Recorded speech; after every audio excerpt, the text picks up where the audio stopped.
एक बार एक व्यापारी ने नया नया काम शुरू किया। उसके लिए उसने एक लड़के को उस काम में रखा। वह लड़का अपने काम में बहुत कुशल था। व्यापारी ने सोचा कि लड़का इतनी मेहनत करता है, क्यों ना कमाई का 10वां हिस्सा इस लड़क को दे दिया करो।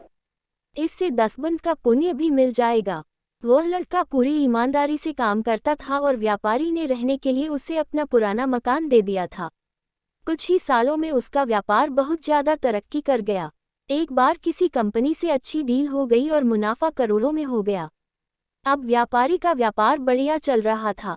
जब मुनाफा करोड़ों में होना शुरू हुआ तो उसे 10वां हिस्सा जो लाखों में बनता था देना मुश्किल लगता था। अब व्यापारी की नीयत बदल गई। उसे लगा मेरा व्यापार अच्छा चल रहा है, अब इस लड़के के बिना भी मेरा व्यापार तरक्की कर लेगा। उस लड़के को रास्ते से हटाने के लिए व्यापारी ने उसके खाने में कुछ मिला दिया, जिससे उसकी तबीयत बिगड़ गई। व्यापारी बहाने से उसे अस्पताल ले गया।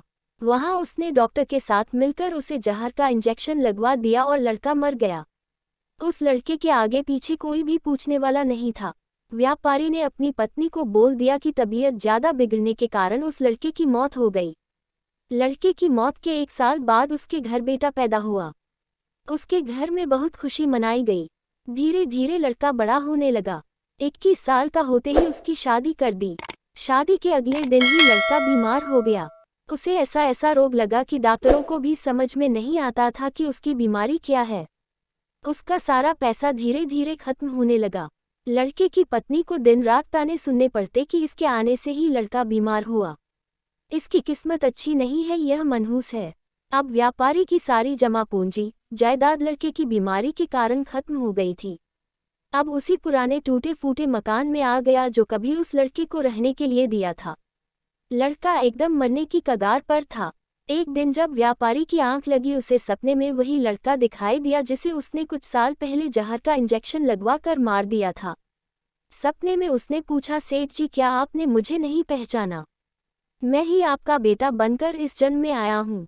आपने मुझे 10वां हिस्सा देने की बजाय मरवाना सही समझा। अब उस 10वें हिस्से का कई गुना आपको मेरी बीमारी पर लगाना पड़ा। व्यापारी कहता है कि मैंने तो तुम्हें मरवाया तो अपने उस कर्म का फल भोग रहा हूँ। उस लड़की की क्या गलती है? उसने क्यों शादी के बाद एक दिन भी सुख का नहीं भोगा?